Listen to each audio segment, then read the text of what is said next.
Morning. It's early Saturday morning dito sa farm. At maaga pa lang, nag-asikaso na tayo ng trabaho natin na simulan yung ating mga project na para matapos within just the weekend kasi kulang na kulang yung Saturday para maka-accomplish ng mga bagay na gusto natin gawin. Since every weekdays ay nasa sine tayo nag-work sa opisina. So today, our project is we're going to build a permanent shelter para sa ating mga native pigs. At the same time, yung kanilang enclosure ay secure na, hindi sila basta-basta makalabas na.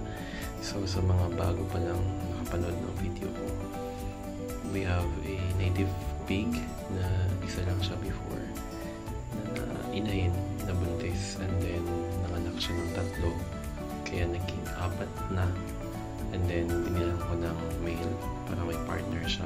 So 5 na sila lahat ngayon. At since lumalaki na yung mga anak niya, dumadami na sila, mas dumadami na yung pagkain na kailangan nila na free range, so lumalayo na sila. So para maiwasan yung accident na pwede silang lapa ng mga aso ng mga kapitbahay natin. At the same time, para hindi sila maka-cause ng damage sa ibang farm, ay kailangan meron silang enclosure na pwede silang i-contain kung kailangan sila ikulong.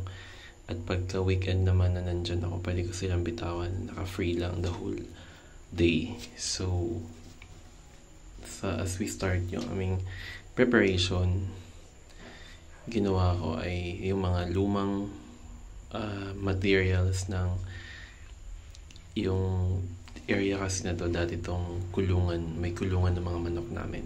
So yung mga bamboo na panay pako ay kailangan sunugin para maiwasan na makapako siya, dahil yung mga pako na yun ay puno ng kalawang, pwede kang matitano.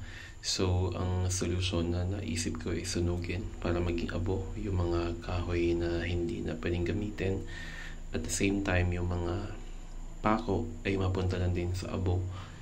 Either pwedeng i-recycle, gamitin ulit, or gawin siyang pampataba sa ating garden. So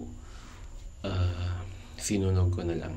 At the same time, yung usok makakatulong din para pantaboy ng mga lamok or other pest, insect na pwedeng mag-cause ng sakit sa ating mga alagang hayop dito sa farm. So habang sinusunog namin yung area, inaayos namin yung mga fence kasi yung baboy is one of the most intelligent animal.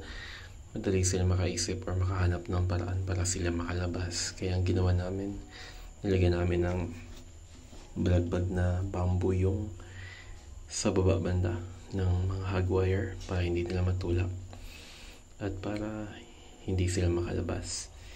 So malawak tong area na to. Hindi ko na measure kung ilang square meters, pero part ito ng enclosure ng kambing. Ditong part na to, division lang ito ng area ng baboy at ng kambing. Kaya ang design is maikli lang, hanggang tuhod lang yan, para yung mga kambing pwedeng lumipat sa kabila, mas hindi na bawasan yung area for grazing nila.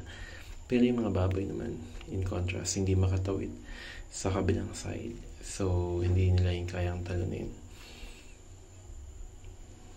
Ayan, ano lang siya, bamboo na pinabiak at binalagbag. So, the next video ay update about sa baboy.